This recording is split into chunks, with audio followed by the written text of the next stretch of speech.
Okay, here we are again. This time we have some sound sorted out. So this video has been a long time coming. One of my first was to look at the number 10 series, and I have a lot more planes on the table here than I had last time, and there's a good reason for it. We're going to go through showing them side by side a little bit closer. We have here a 93 rabbit plane or rebate plane. We'll come back to this one shortly, but there is a reason why this one is on the table. The number 3, you'll also find, has a very close resemblance to the number 10. So we'll put that aside, and then we come to the 10s. The number 10 came in 3 different formats. We have the standard number 10.5, and we have the 10.25, and we have the 10. So the 10 is what you'll hear most people talk about. Stanley number 10 rebate plane, carriage maker's plane. Main features of the number 10 are that it has a cutout on the side and the blade comes right through to the edge.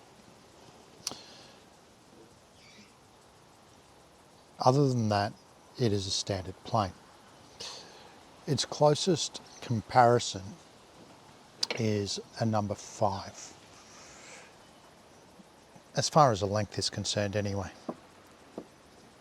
Compared to a number 5, it's only slightly shorter. If I put the 10 in front of the 5, spin it around, you'll see the tail end of it just slightly comes out about an inch from the 10. Otherwise, they're very close. The 5 is a little bit wider though, not by much. It's probably a quarter of an inch wider. Closer in width, in fact identical in width, is the 5.25. The 5.25 is shorter again though than the 10. And this is where we get into some interesting points about the sizes. The standard sizes, and I'll put the 10 aside for a second. The standard sizes you'll find with most of the planes in the standard 1 through to 8 series, and here is a number 5. We have a 5.25, which is a shorter plane and slightly narrower, and we have a 5.5, which is a longer plane and slightly wider. And that's kind of what you find as a bit of the standard, is the direct number size. You'll find the half is longer and wider, and you'll find the quarter is shorter and narrower. We can see that again in the number 4.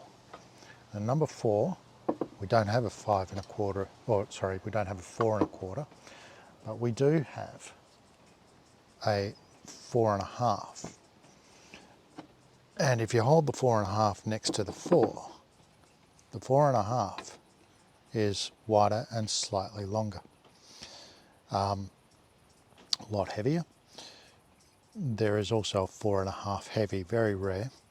Hard to find a 4.5H, but the 4.5H is same as a 4.5, only it is a thicker casting, so it's a lot heavier again. Putting those aside,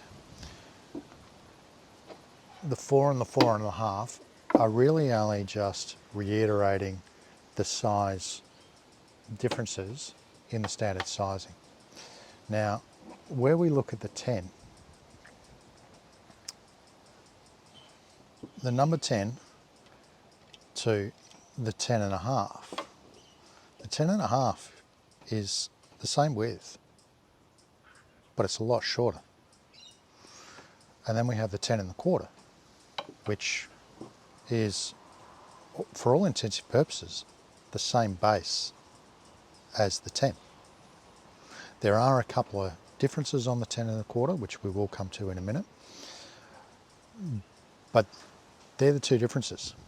Now, this is where I brought the 3 into play, because the 3 is almost identical in length to the 10 1/2, and it is the same width. So you can effectively put a number 10 blade, a number 3 blade in a number 10 1/2, or in any of the 10s, because they're all the same width. You just lose the rebate portion of it, so it becomes like a standard plane. That basically says your 10 1/2 is the same as a 3. 3 is often referred to as a smoothing plane because of its size. It's short enough to go over the peaks and valleys, and or sort of fit within the peaks and ride down into the valleys a bit better than your standard jack planes, 5s, 6s, or the other one, which is sort of an in-between, in the number 4. So the number 3 is often utilised as a smoothing plane, which says, effectively based on size, the 10 1/2 is a rebate smoothing plane. It's got that same size, only it comes right out to the edge. Now, the reason why it's often called a cabinet maker's plane is because it will not only be used to do a rebate, but also in furniture making, you'll often have a riser at the back of a cabinet as well as your surface. Now, where you want to smooth right into the riser, and the riser's already been fixed to the cabinet, a number 10 1/2 is going to be the perfect smoothing plane, because the blade going right to the edge of the plane is going to get right in up against the riser, giving the ability to give a full smooth surface across the entire top of your piece of furniture. Part of the reason why it's a cabinet maker's plane. Another part of the reason is years gone by, when we were horse-drawn wagon or motor vehicles made from timber. Horse-drawn vehicles, of course, were called carriages, and the makers of those vehicles were called carriage makers. Now, they also had windows, doors, had framing, and needed many rebates. And the rebates were a reasonable size rebate. They weren't your standard rebate. And that's where this little puppy comes into play. The 93 to a carriage maker is really small. There are a lot of places where it would come into play and be effective, but when you come to doing the rebates of windows and doors, there's a lot of work involved in trying to make that rebate with a 93, because it's just not wide enough. Whereas the number 10 has the width to do an effective rebate for a horse-drawn carriage. Hence, your carriage maker's plane. So, carriage maker's plane, cabinet maker's plane, slightly different attitudes, but it's more commonly referred to carriage maker's plane or a rebate plane. You rarely hear it referred to as a cabinet maker's plane, but has been utilised for that purpose of being a smoothing plane up against a riser on the top of a piece of furniture, to get that smoothing action right across where the riser is fixed, or it extends beyond down the back of the piece of furniture and rises right up. So to remove it is a major deconstruction of the furniture. That's your number 10. We put the 93 aside for a moment, and we'll put the number 3 aside.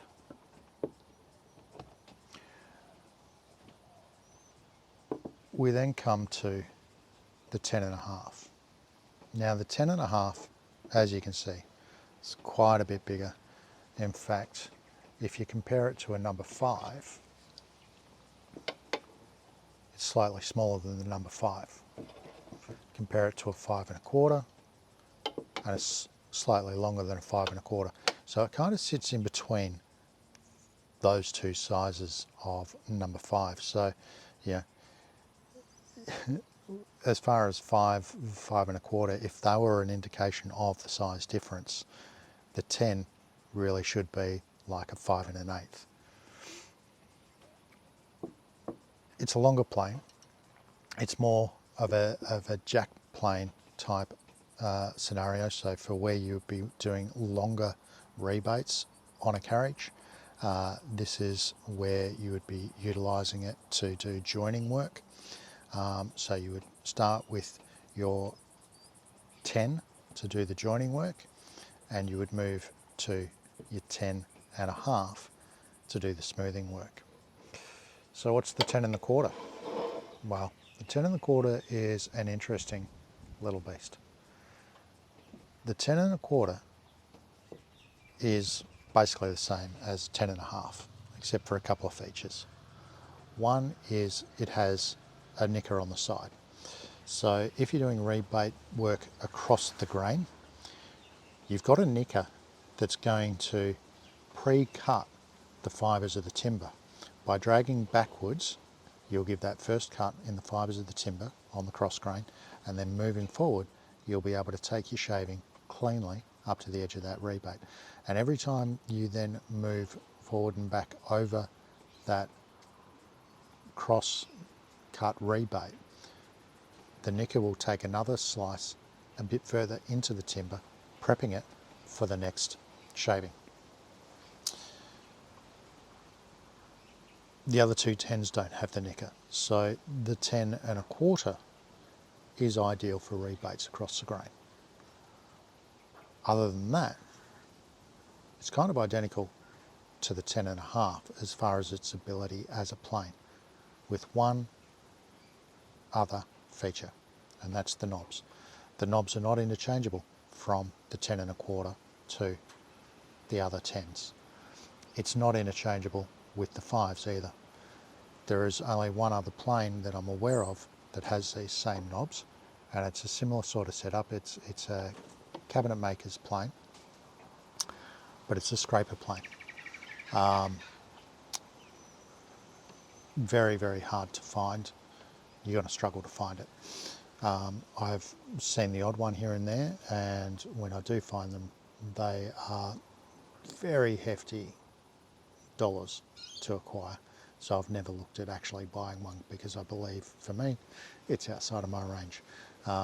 If I ever find one, I will snap it up if it's in the right price bracket for me. The key thing about these knobs though is you can slide them back and they slide out of a notch that fixes them in place, and then they can pivot. They can pivot either way.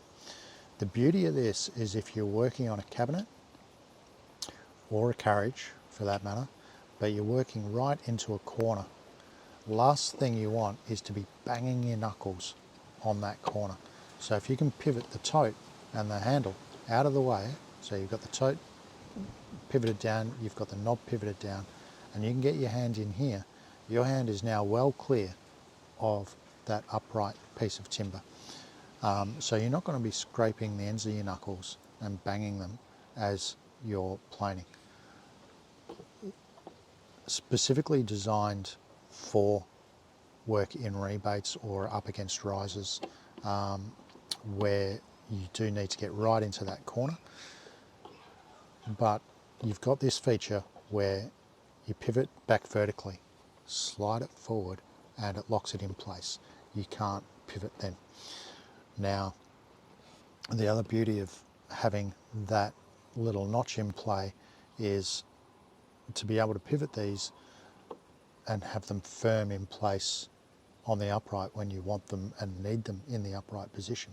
You don't want to be undoing these screws and tightening them up all the time. For one thing, constantly tightening and untightening screws is going to wear the threads and loosen them, so over time they'll become less effective. The second factor is not at the knob but at the tote. When it's in the vertical to get to the screw, you're going to have to remove your lever cap and your chip breaker and blade to even get to the screw. And then you've got to replace all of that, realign your blade, reset up your plane. It's the last thing you want to be doing is resetting up your plane. So for that reason, the screws are slightly loose, enabling you to slide them back, pivot them sideways, either direction, whichever way you need to go. And you'll see a little cutout there where the through bolt actually screws into the pivot bolt. You can't see it unless I pull it apart, and I really don't want to pull it apart at the moment, but there is a similar sort of notch going forward on the top dead center, which enables that to slide into place and lock into place, so you can't pivot it either way. These three planes are all the same width, so the blades, chip breaker, lever cap are all effectively interchangeable. Excluding the 10 1/4,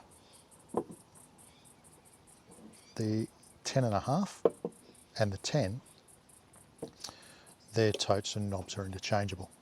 They're the same length. The only difference is that on the 10 1/2 you don't have the front screw knob.